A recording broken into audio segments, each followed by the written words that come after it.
आज हम एक बहुत ही महत्वपूर्ण topic doctrine of privity of contract पे चर्चा करने जा रहे हैं। यह सिद्धांत जुडिशियल सर्विस और विश्वविद्यालय द्वारा आयोजित विधि की परीक्षाओं में अक्सर पूछे जाते रहे हैं। Doctrine of privity of contract को समझने के लिए हम 5 पॉइंट पे चर्चा करेंगे। एक, इसकी उत्पत्ति कैसे हुई है, इसका मूल सिद्धांत क्या है, इंग्लिश कॉमन लॉ में इसकी विधिक स्थिति क्या है, भारतीय विधि में इसकी विधिक स्थिति क्या है और यह किन मामलों में लागू नहीं होती, यानी इसका अपवाद क्या है। एक दूसरी बात और, ये पूरा का पूरा जो सिद्धांत है, इसे आप अगर ट्रिकी बेस पे समझना चाहें तो एक लाइन में भी समझा जा सकता है, पूरे केस लॉ के साथ मैथमेटिकल। अगर आप देखें तो पूरा का पूरा doctrine of privity of contract एक लाइन में कैसे, आप चाहें तो लिख लीजिए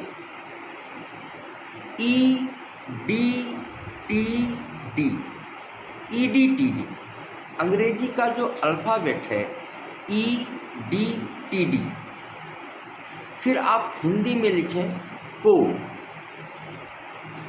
EDTD को, फिर इंग्लिश के अल्फ़ाबेट में KK, फिर हिंदी में को, फिर इंग्लिश के अल्फ़ाबेट में DJ। अब पूरा सेंटेंस देखिए क्या बनता जा रहा है, EDTD को, KK का DJ, और हिंदी में आप लिखेंगे और, फिर आप एक नाम है यमसी चाको,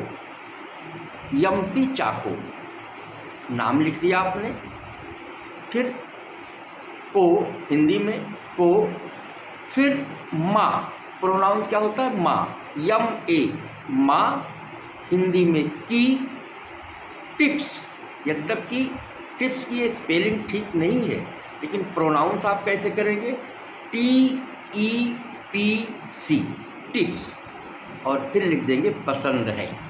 ये कोड है, एक ग्रामर के दृष्टिकोण से नहीं देखेंगे आप, एक कोड है। अगर इस कोड को आपने खोल दिया तो ये पूरा का पूरा doctrine of privity of contract इसी एक लाइन में ख़त्म हो जाएगा। एक बार आप फिर देखिए कोड की पूरी लाइन क्या है, हिंदी और इंग्लिश को मिक्स करके जब आप इस लाइन को लिखेंगे तो लिखा जाएगा EDTD को, KK का DJ, और म्यमसी चाको को माँ की टिप्स पसंद है। पूरा लाइन क्लियर हो गया।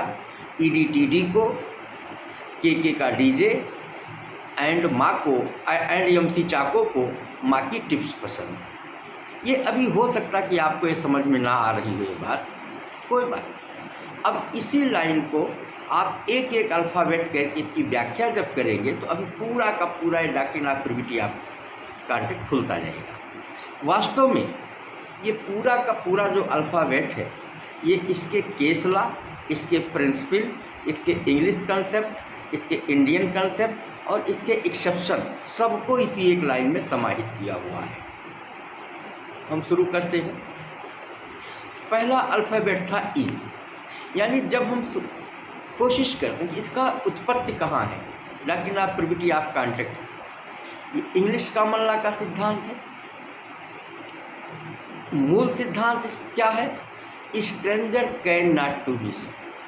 देखिए ई शब्द आ गया, आप नोटिस में रखिएगा। E means English law. English common law का क्या सिद्धांत था, stranger can not to be sue, माने अजनबी बाद नहीं ला सकता। ये इंग्लिश कॉमन लॉ का ये बेसिक प्रिंसिपल था। लेकिन एक केस हुआ था डटन वर्सेज पूल का, सन 1677 ईस्वी में। सब कुछ ठीक चल रहा था, डटन वर्सेस पोल का एक केस हुआ। इस केस का फैक्ट ये था कि एक पिता अपनी बेटी की शादी तय करता है और उस शादी में वो अपनी बेटी को कुछ उपहार देना चाहता है। उपहार देने के लिए उसके पास कुछ भी नहीं था। उसके पास एक कीमती नीम का पेड़ था। उसने ये तय किया कि वो इस नीम के पेड़ को बेच देगा और इससे जो कुछ भी रुपया मिलेगा वो उसे अपनी बेटी को उपहार में दे देगा। जब ये बात उसके बेटे को पता चली तो उसने पिता से कहा कि आप इस नीम के पेड़ को मत बेचिए और इसका जो मूल्य निर्धारित आपने किया है वो मैं बेटी को दे दूँगा या आपको दे दूँगा, आप बेटी को दे दीजिएगा। पिता मान गया, बेटी की शादी हो गई। लेकिन बेटे ने उस नीम के पेड़ के मूल्य को पिता को नहीं दिया, जिससे वो अपनी बेटी को नहीं दे पाया। आगे चल करके बेटी ने अपने भाई के खिलाफ एक सूट फाइल किया। अब बेटी कौन थी यहाँ पे? स्ट्रेंजर पर्सन थी। इंग्लिश कॉमन लॉ क्या था? Stranger can not to be sued, अजनबी बात नहीं ला सकता, क्योंकि संविदा पिता और पुत्र के बीच में हुई थी। न्यायालय में बेटे ने कहा कि चूँकि संविदा मेरे पिता के साथ हुई है इसलिए बेटी को बाद लाने का कोई अधिकार नहीं है। लेकिन माननीय न्यायालय ने बेटी की एप्लीकेशन को स्वीकार किया और ये कहा कि ये उसके लाभार्थ संविदा थी, पिता का नैसर्गिक प्रेम उस पर था, ये उसके फायदे के लिए उसके लाभार्थ संविदा की गई थी, इसलिए बेटी को वो पैसा प्राप्त करने का हकदार था। अब हुआ इसका ये अर्थ निकला कि जो इंग्लिश कॉमन लॉ था, इंग्लिश कॉमन लॉ का जो प्रिंसिपल था stranger can not to be sued, वो बिल्कुल जस्ट इसके अपोजिट डटन वर्सेस पोल में निर्णय हो गया। यानी स्ट्रेंजर अजनबी व्यक्ति को संविदा इम्पोर्ट करने का अधिकार मिल गया या उसके फेवर में निर्णय हो गया।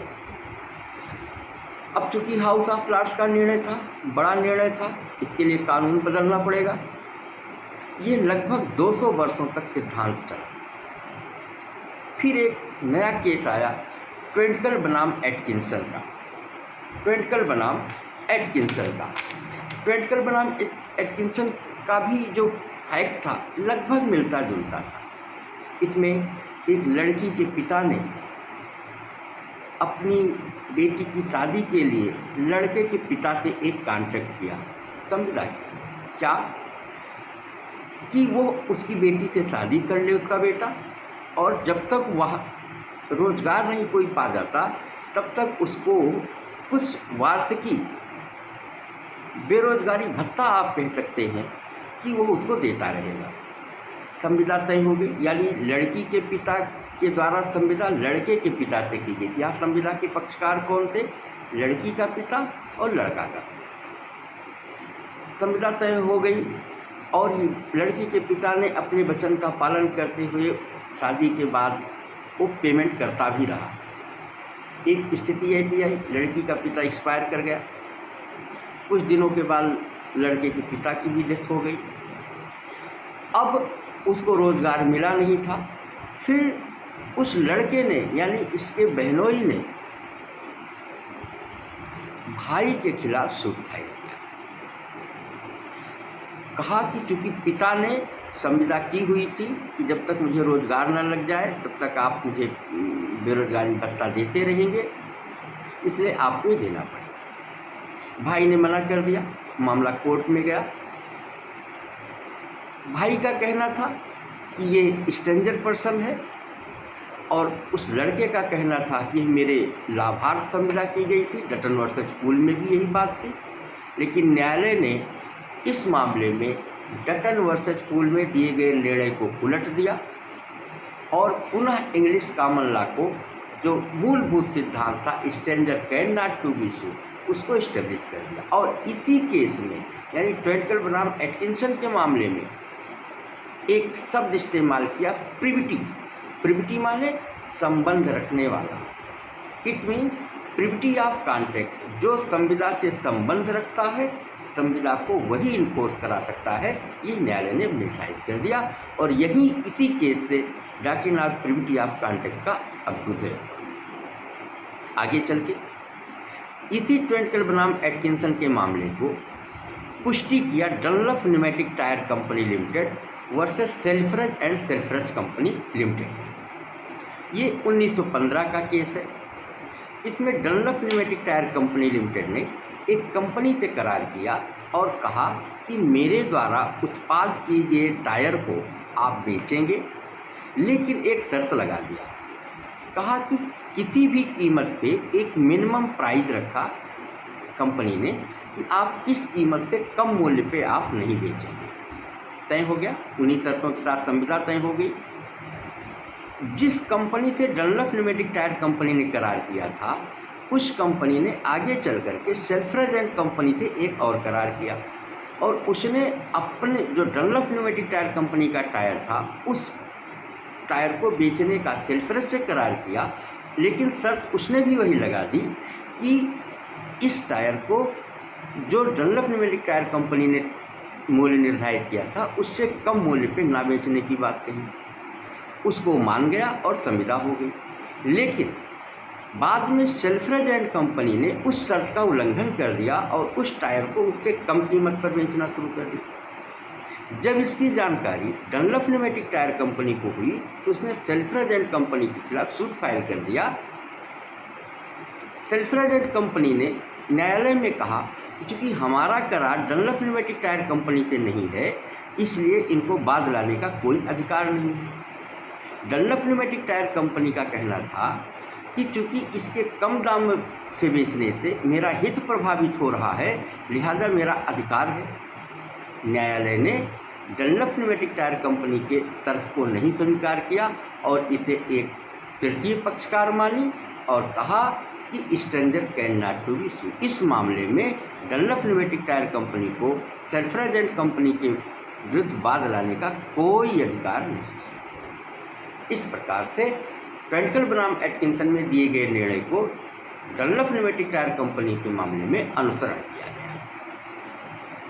इसी फैक्ट को अगर हम आगे बढ़ाएं और इंडियन कंसेप्ट में लेकर आए तो जैसे अब देखो EDTD, ई माने इंग्लिश लॉ, डी माने डटन वर्सेस पूल, टी माने ट्वेंटल बनाम एटकिंसन और फिर डी माने Dunlop pneumatic tyre company limited. जो आपने कोड बनाया था उसमें देखो EDTD आ गया। फिर आगे था EDTD को KK का DJ। के में कौन सा है? इसमें है ख्वाजा मोहम्मद खान वर्सेस हुसैनी बेगम। ये भी एक केस है, ख्वाजा मोहम्मद खान वर्सेस हुसैनी बेगम। इस मामले में क्या हुआ कि A तथा B के मध्य करार हुआ कि A अपनी अवयस्क पुत्री D का विवाह वो B के अवयस्क पुत्र यश से करेगा और इसके लिए वह पुत्री को 500 रुपये वार्षिकी खर्चाए पानदान देगा। तय हो गया। आगे चल करके उन दोनों पुत्री और लड़के में डिस्प्यूट हुआ, विवाद हो गया, दोनों अलग रहने लगे। यानी यश और डी, पुत्री और पुत्र जिनके बीच में विवाह हुआ था, दोनों अलग रहने लगे। जब अलग रहने लगे तो डी ने ए के विरुद्ध उस खर्चाए पानदान के लिए सूट फाइल किया। मामला हुआ कि वो विवाद, वो जो संविदा थी उसमें पुत्री स्ट्रेंजर पर्सन थी, इसलिए उसे बाद लाने का कोई अधिकार नहीं था। लेकिन न्यायालय ने इस मामले में तर्क को स्वीकार नहीं किया और लड़की के लिए कहा कि उसके लाभार्थ संविदा थी, इसलिए वह उसको पाने की हकदार है। आगे चल करके जो दूसरा केस था के, वो कृष्णलाल वर्सेस परमिला बाला दासी। कृष्णलाल वर्सेस परमिला बाला दासी, ये 1928 का केस है और इसमें सीधे शब्दों में न्यायालय ने कहा कि भारत में संविदा का अपक्षकार संविदा के आधार पर वाद ला सकता है, संविदा के आधार पे वाद ला सकता है। और तर्क दिया, अभी आप अगर सेक्शन 2D को देखें तो वहाँ पे लिखा भी है, at the desire of promisor, promisee or any other person. ये जो एनी अदर पर्सन है दैट इज स्ट्रेंजर पर्सन। चूँकि भारतीय विधि ने कंसिडरेशन के माध्यम से तीसरे व्यक्ति को अनुमति प्रदान कर दी है। एट द डिजायर ऑफ प्रामिजर, वचनदाता की इच्छा पर प्रामिजी, वचन ग्रहीता और एनी अदर पर्सन अथवा कोई अन्य व्यक्ति जब प्रतिफल दे सकता है तो बात ही देगा। वही बात यहाँ की बात है। के हो गया। अब जो डी था वो डोनोग बनाम स्टीवेंसन, एक बहुत ही महत्वपूर्ण लीडिंग केस है। टार्ट में भी है ये। डोनोग बनाम स्टीवेंसन, अगर इस केस को देखें, इसमें एक मिस्टर डोनोग अपने मित्र के साथ एक रेस्टोरेंट में जाते हैं और वो cold drink just like ginger beer वो खरीदते हैं पीने के लिए। जब वो दोनों लोग पी रहे होते हैं, लास्ट में उस बोतल से एक कुछ सड़े हुए घोंघे का पार्ट निकलता है और उसको देखने के बाद उसके मित्र को मानसिक आघात लगता है और वो बीमार हो जाता है। मिस्टर डोनोग साहब इस केस को लेकर के, माने ये जो सड़ा हुआ मांस का टुकड़ा उसमें निकला था घोंघे का, जैसा कि वो मानते थे, इसके खिलाफ उन्होंने कंपनी के खिलाफ सूट फाइल किया कि आपकी इस लापरवाही की वजह से ये बीमारी हुई और मानसिक आघात हुआ। कंपनी ने अपने बचाव में कहा कि कंपनी तो इसमें कहीं है ही नहीं है, आपने दुकानदार से कॉन्ट्रैक्ट किया, हम तो कहीं है ही नहीं है, हम पक्षकार ही नहीं है, हम तो स्ट्रेंजर पर्सन है।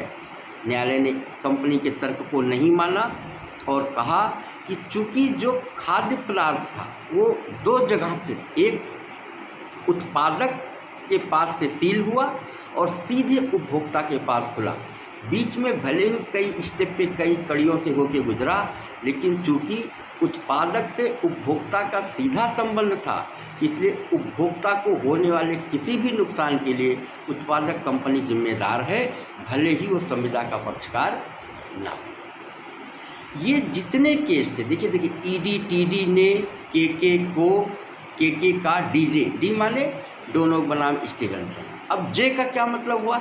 एक लीडिंग केस था जमुना प्रसाद वर्सेज राम अवतार। क्या था? जमुना प्रसाद वर्सेज राम अवतार। अब ये भी इसी से जुड़ा हुआ एक महत्वपूर्ण लीडिंग केस है, ठीक है। ये 1911 का केस है।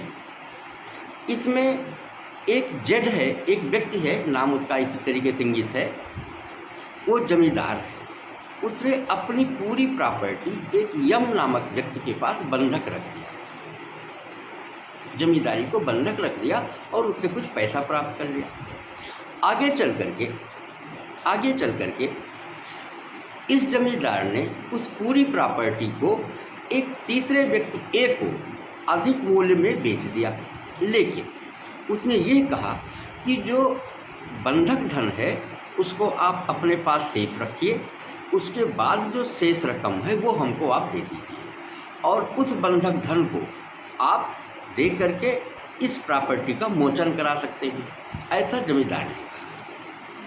लेकिन जब ये विक्रय कर दिया तो जो बंधकदार था उसने जमींदार के खिलाफ सूट फाइल कर दिया। मामला न्यायालय में चला गया और उसने कहा कि ये संविदा मेरे हित को प्रभावित कर रही है, लेकिन न्यायालय ने इस तर्क को स्वीकार नहीं किया और कहा कि वो उसमें स्ट्रेंजर पर्सन है, इसलिए बात नहीं ला सकता। हाँ, उसने जो बंधक धन दिया है वो पाने का हकदार है और उसे मिलेगा। तो इस तरीके से ईडी टीडी ने के ख्वाजा, कृष्णालाल का, डीजे, डनलप डोनोग बनाम स्टीवेंसन, जमुना प्रसाद, डीजे, ये क्लियर हो गया। ये जो टिप्स आपने बनाया था। आगे का था यमती चाकू। अब हमने इतनी बात बताई क्यों? ट्वेंकल बनाम एटकिंसन ने डटन वर्सेज पूल को ओवर रूल किया और प्रिविटी ऑफ कॉन्ट्रैक्ट को इस्टेब्लिश कर दिया। Dunlop pneumatic tyre company limited ने उसको अनुसरण करके पुष्टि कर दी। लेकिन ये जो इधर के केस हुए थे, ख्वाजा मोइनुद्दीन का, कृष्णलाल का और जमुना प्रसाद जी का, ये सारे के सारे केस में जो भी निर्णय हुए थे, इन सब का भारतीय सुप्रीम कोर्ट ने, उच्चतम न्यायालय ने, एक केस हुआ था यमती Chacko versus State Bank of Travancore 1969 का केस। इस मामले में प्रत्यक्षतः सुप्रीम कोर्ट ने, सर्वोच्च न्यायालय ने उपयुक्त मामलों का अनुसमर्थन किया, प्लस ट्वेडकल बनाम एटकिंसन जो मूल केस था, ट्वेडकल बनाम एटकिंसन में दिए गए निर्णय या जो इस्टेब्लिश सिद्धांत किया है उसमें ये कहा कि भारत में लागू है। अतः कुछ आपवादिक दशाओं के सिवाय संविदा का अपक्षकार संविदा को परिवर्तित नहीं करा सकता है, भले ही वो संविदा उसके फायदे के लिए हो। अब भारतीय विधि में जो प्रिविटी ऑफ कॉन्ट्रैक्ट का कंसेप्ट है वो इंग्लिश कॉमन लॉ से थोड़ा सा बड़ा है।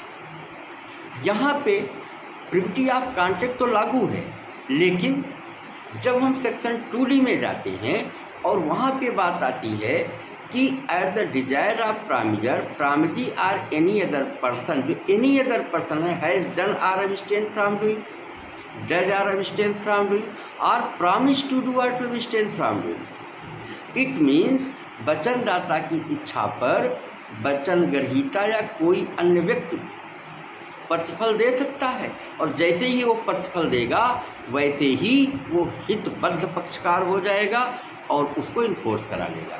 तो दूसरे शब्दों में आप कह सकते हैं कि प्रिविटी ऑफ कॉन्ट्रैक्ट तो जो इंग्लिश कॉमन लॉ का सिद्धांत है वही इंडिया में भी लागू, लेकिन हमारे यहाँ प्रिविटी ऑफ कंसीडरेशन के मामले में विधि भिन्न है।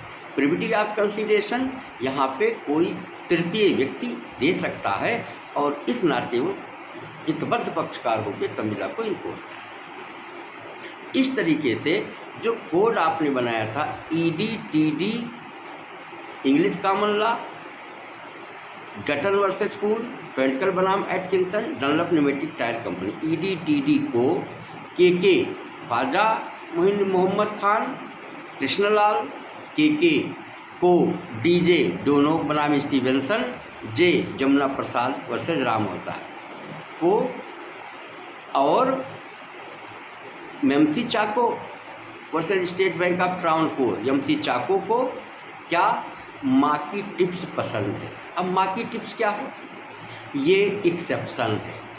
अगर आप कहें कि doctrine of privity of contract किन मामलों में लागू नहीं है, तो उत्तर मिला माँ की टिप्स। ये थोड़ा सा अल्फ़ाबेट में आए, माँ, माँ माने यम ए माँ, यानी वैवाहिक संविदा जो किसी अपक्षकार के लाभार्थ की गई हो, यानी मैरिज एग्रीमेंट या मैरिज कॉन्ट्रैक्ट जो किसी अवयस्क के लाभार्थ की गई हो, यहाँ पे doctrine of privity of contract apply नहीं होगा।